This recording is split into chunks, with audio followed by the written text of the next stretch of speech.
So, welcome to the DBMS class. In this class, we will look into the issues which are purely related to words, constraints, and triggers. So, this was the agenda of taking up the class. So, as far as constraints are going to be concerned, we will call them as conditions.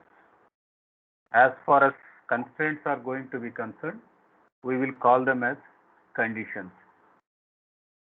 So, conditions, they purely look towards making a word called as integrity.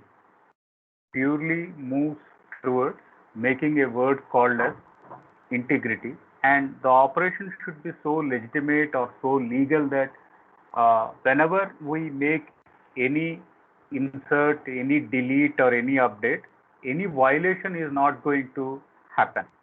So it should be very consistent, and the integrity aspect was that the durability aspect was to be met at any cases. Now there are some few integrity constraints which look up. One will be the domain constraint, two the primary key constraint, three the foreign key constraint, and another one was check constraint, table constraint, and assertions. So these are some of the constraints which we need to look into up. So before we look up into this, let us start with the general constraint called as check. Let us start with the general constraint called as check. So check it is going to give up a privilege, or it is going to give up a condition over the attribute. It is going to put up over the attribute here, and the attribute is what we call here as a rating, and it is going to give you a range between 1 to 10. So always rating must be in a range 1 to 10. So that is what we put this with a check condition. So the first type of general constraint was to give a check. Check was rating should not be empty. Rating should not be empty. So rating should be greater than 1 and it should be less than or equals to 10. So in this way we are going to put up a rating, and rating we defined it as a integer data type. So check, it is going to be applied over a attribute towards a database. Now let us look up with one more constraint, that is what we call here as a default constraint.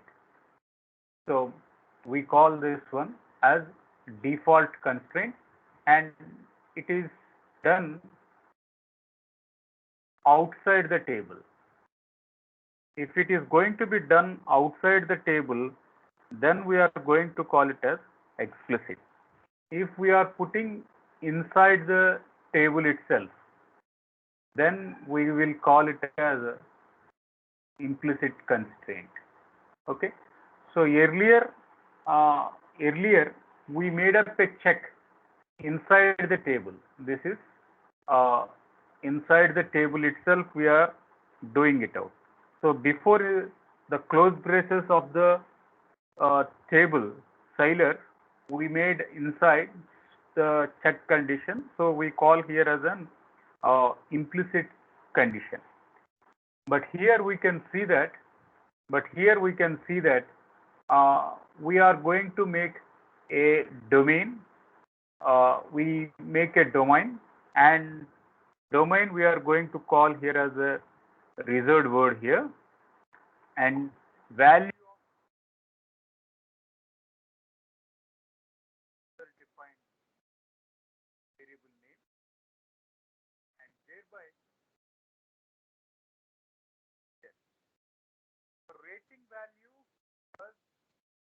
than or equals to, and it is going to be less than or equals to. If we are not providing the rating, we are not providing the rating, then what we are going to default value will be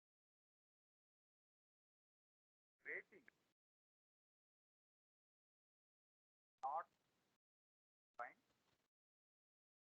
by default.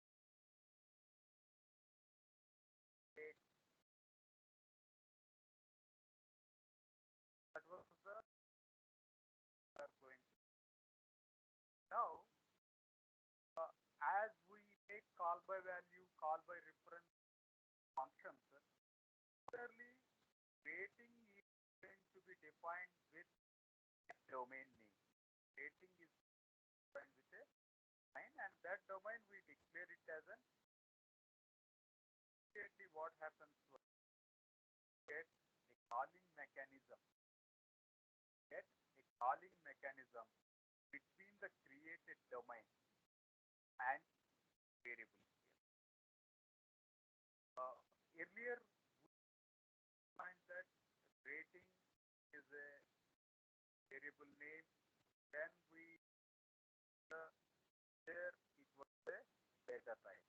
Then we made a check here. Then we made a check here. And once we made a check operation at this case, then check we are going to rating is 1 greater than or equals to and less than or equals to. Check we had made an of a condition as what was the one we are going to put. Somebody is not interested in rating, then the default value was. Otherwise, if they are interested in rating, the maximum rating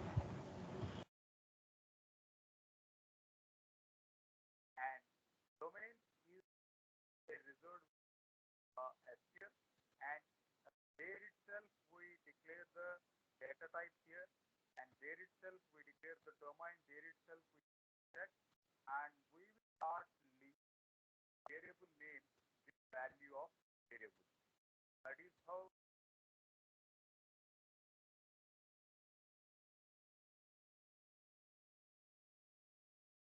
that constraint.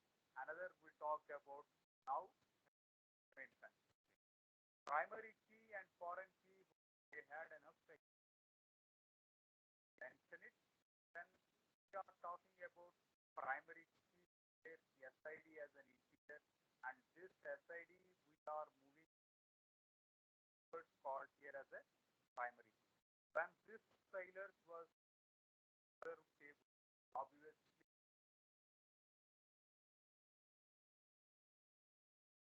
it to reserve, going to move it to a reserve table.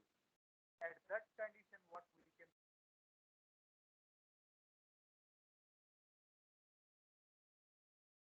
foreign key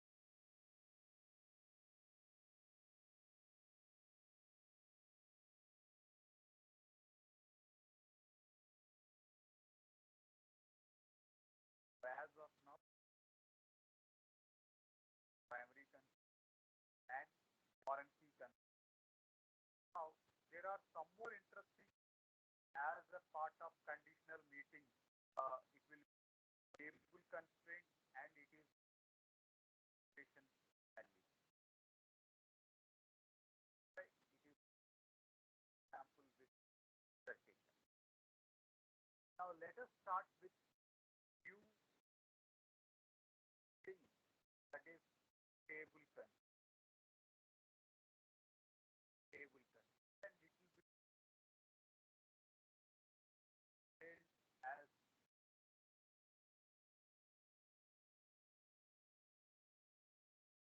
rendered. Rendered was dealt with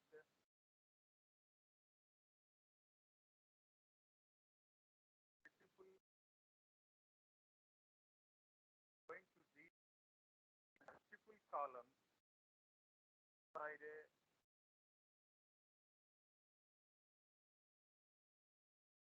or column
Sir, your voice is not audible, sir.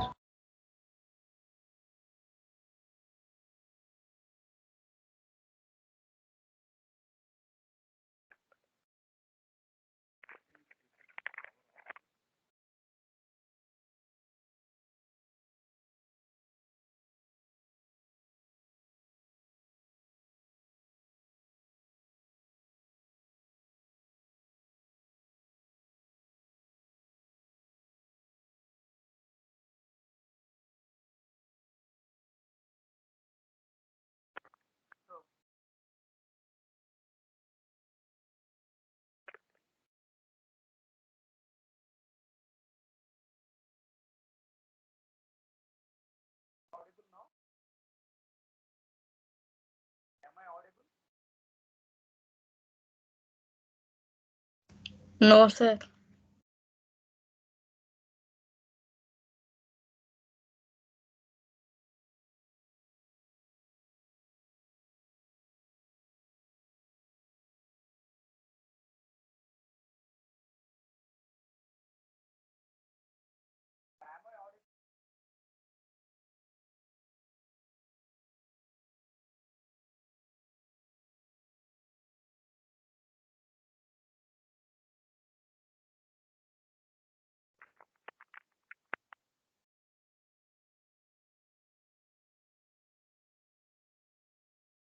To listen to my voice? Yes, sir. Are you able? Yes? Yes, sir. Yeah, yeah, thank you. So there was some problem with this Bluetooth speaker. So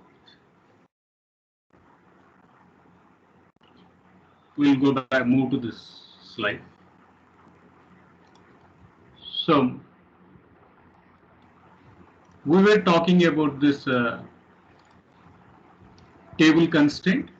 So table constraints, it is going to involve multiple columns. It is going to involve multiple columns here, and one it is going to take up SID, another it is going to take up BID, and then one it takes up with the primary key, another it is going to move up with the foreign key, and thereby it is going to get up this table key constraint. Now let us look into another word called as assertions. Let us look into a new word called as assertions. So assertions, they are going to be some of the conditions. So these conditions, we can say they are going to involve with two or more tables. It is going to involve with two or more tables, and the situation was that it can ensure that always the condition will exist in the database. So as far as this check condition is going to take up, it is involving multiple columns in a table, but when we are going to say assertions, it is with constraints over multiple relations. That too, it is going to be between tables. So this is the first key takeaway we should understand between table constraint. So in table constraint, it is in the table, but whereas assertions, they are going to be between the tables. So that was the key takeaway what we need to look into this aspect. So we will move this entire thing, into a block called as a small club, and we are going to give a name here. So instead of putting in a table, we define it externally. We will define it externally, and then we are going to associate it with a assertion. So here we can look up a mechanism that it is going to involve two or more tables, and second thing, the main thing was we are going to use this table to see that a condition is satisfied. So how is a assertion taken up? It is going to use create followed by a result word. It is a result word in SQL, that is assertion, followed by user defined name, and then we are going to use another constraint called as a check, and thereby we do have a condition. So that is what we were looking at this point of time. So first one we made create, then we made an assertion as a result word, small club is a user defined word, check is going to be a condition. So all this will be a part of a syntax here. So create assertion with assertion name check and followed by the condition. So as of now, we talked about multiple conditions that take place towards the integrity of the table. So we talked about domain constraints, then primary key, foreign key, check, table, and assertions. So assertions, it is between tables, key constraint inside the tables with multiple columns between tables, check, it is going to be associated with a domain, primary key, and foreign key. We had enough examples to derive it. So after the assertions, table constraints, etc., now let us begin with one more new word where the SQL has a lot of illustrations towards the database access. That is what we call it as triggers. So triggers are one of the important arena where PLSQL programming will be highlighted. We have the most important concepts called as triggers, followed by cursors, followed by exception handling, functions, procedures. So these are some of the most important elements which a PLSQL will take up. So the first and foremost item that can be take up will be the triggers. So a trigger, it is going to be a procedure which it is going to start automatically if specified changes occur to a database. If specified changes is going to occur over a database, so immediately a trigger is going to be activated. It is more or less like a daemon, and it is going to totally monitor the database for certain conditions to occur. So for example, if we are going to make up a trigger, it is one, call it as explicit, another we will call it as implicit. So if a trigger, it is going to be a condition which occurs as a event to be fired when an action is going to be initiated. So assume I have a bank account, and in that bank account I am going to have some 5,000 rupees, and I put a trigger loan EMI that it should operate on every 3rd of every month, and assume loan EMI was some 3,000 rupees. Okay, so assume there was a bank and my bank balance was 5,000 rupees. Now I have taken up an event, and that event I am going to program it as a trigger here. That is, on 3rd of every month, my EMI should be deducted. 3,000 must be deducted automatically. should be detected automatically. So 5,000. So immediately 3,000 has to be detected and 2,000 will be the balance. So when it is going to happen, the event is going to happen. Event happens every third of month. Okay, the event is going to happen every third of month.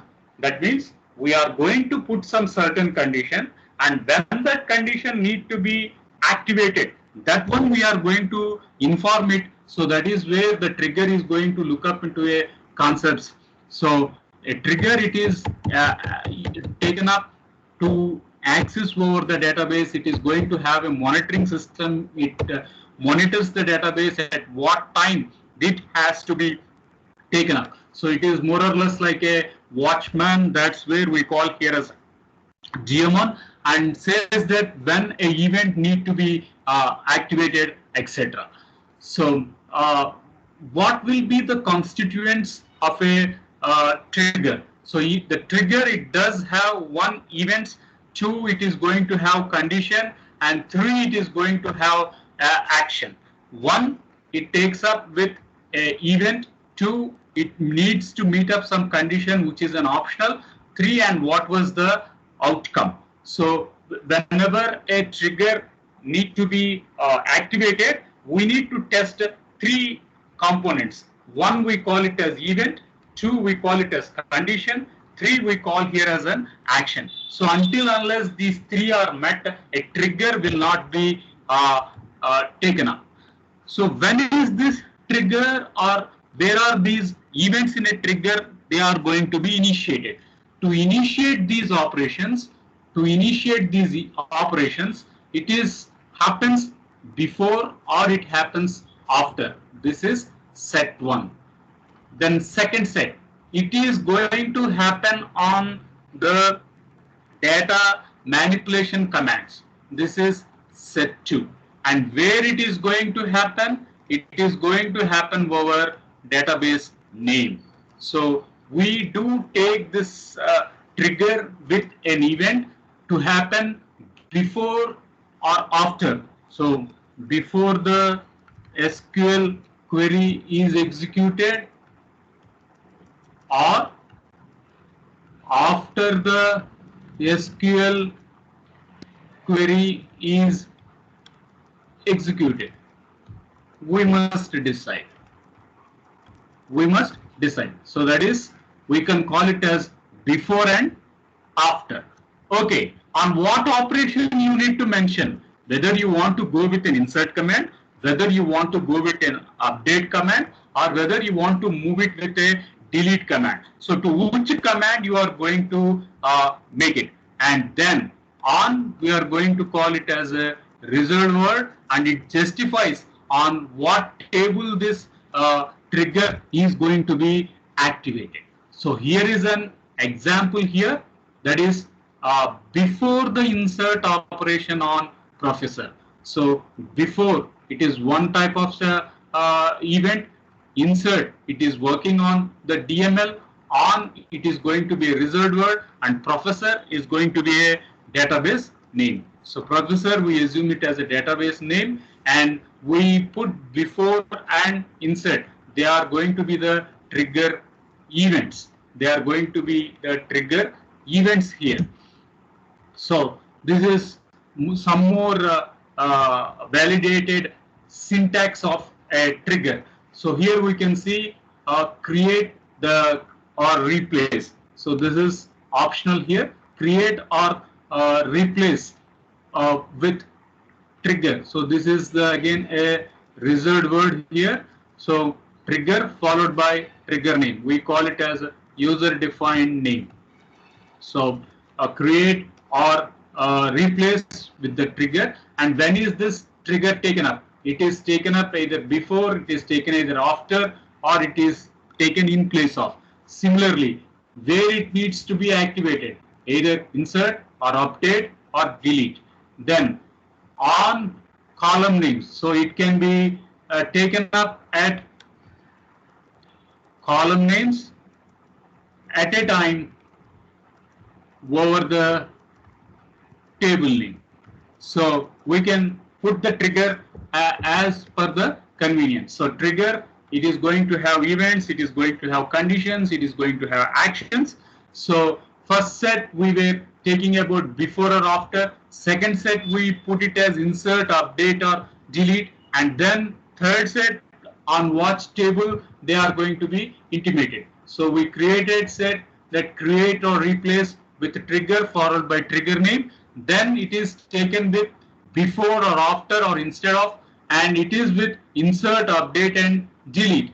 Whether you want to apply it over the column names, whether you want to apply it with the table name. So entire table, the trigger should be operated, or on a specific table, on a specific column name, the table has to be activated. It should be intimated. So for that, we are going to give up these names. Next, more interesting was we need to refer it as old and we need to refer it as new. So old and new, they are going to indicate the variable names. They are going to indicate the variable names. So when we look into the example, we will get a clear idea of what is old and what is new. So new, we can say it is updated information. Old, it is going to have the actual information. So updated information after trigger event is happened. So that is what we will check it up. Now the condition part, the second one, it is going to be with the condition part. So we were mentioning that a trigger, it takes up, it is going to take up the values. One, it is called as events. Two, it is going to call it as condition. Three, it is going to call here as a action item. So first of all, it is with event. Two, it is with condition. Next one, we define the local statements, or we define the local variables at the declaration part.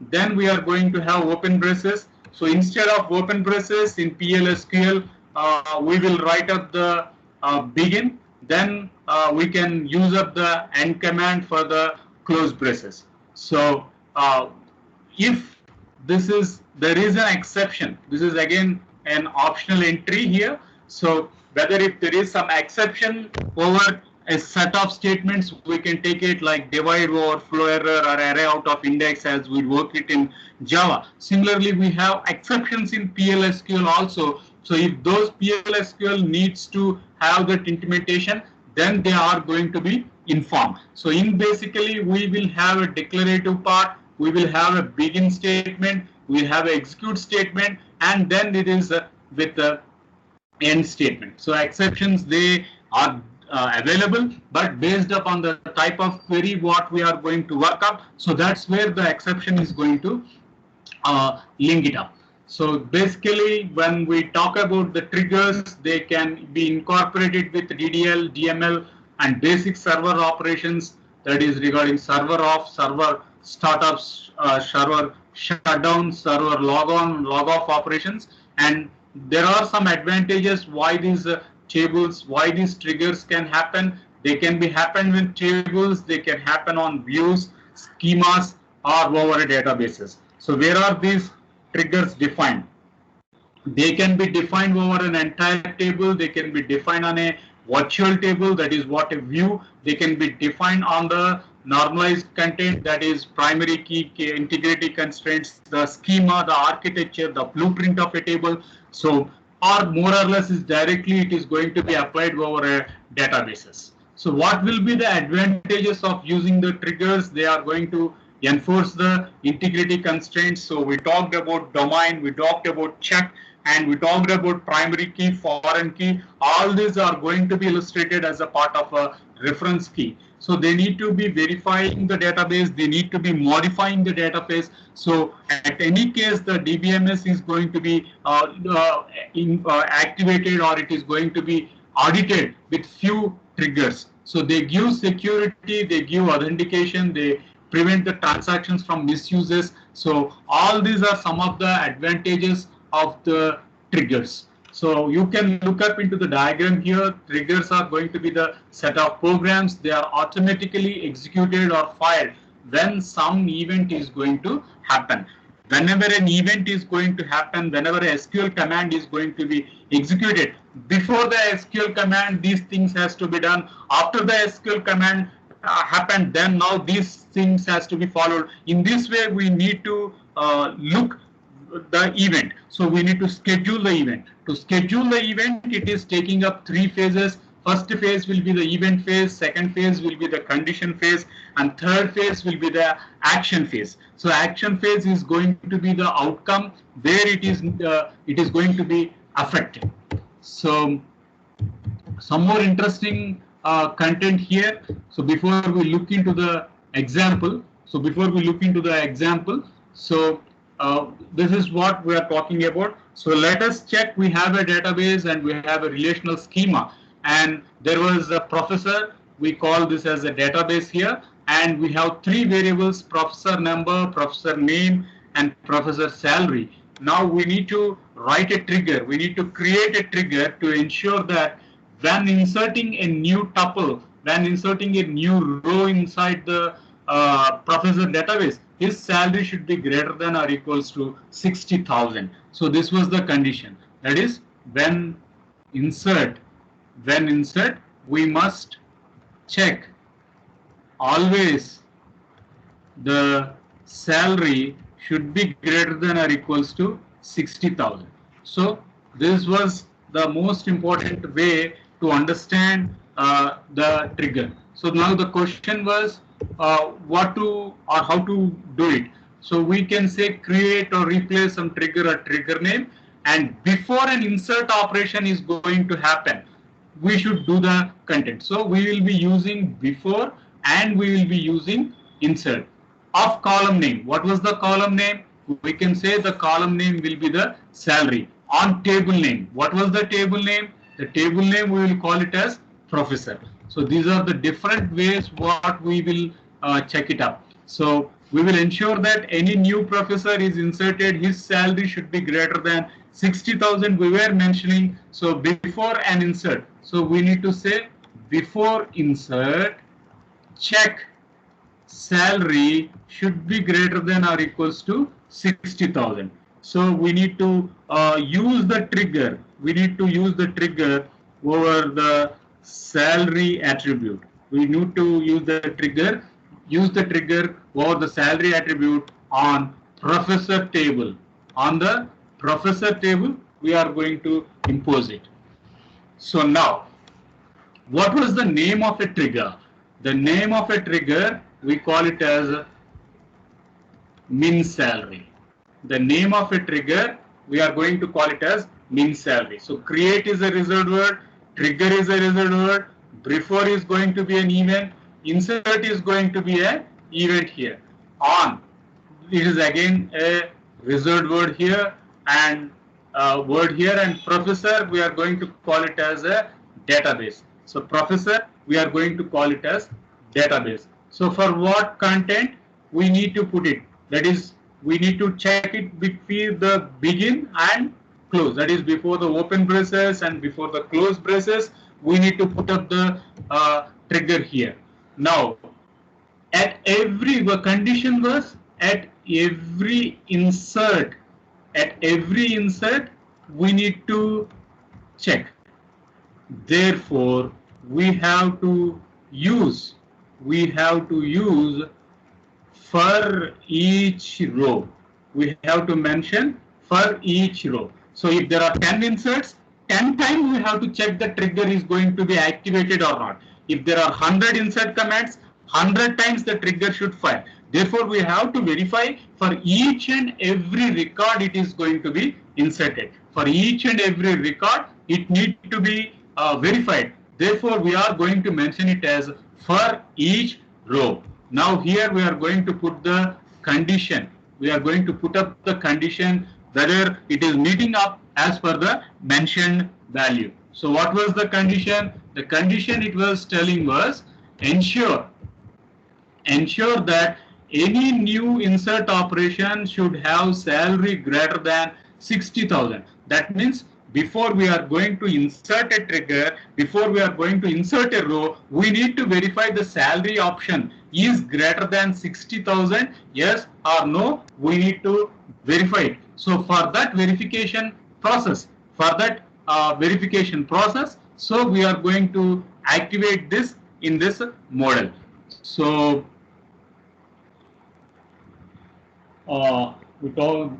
we should end, I think so. So let's conclude this example, then we can break it up. So here is an example as of thing.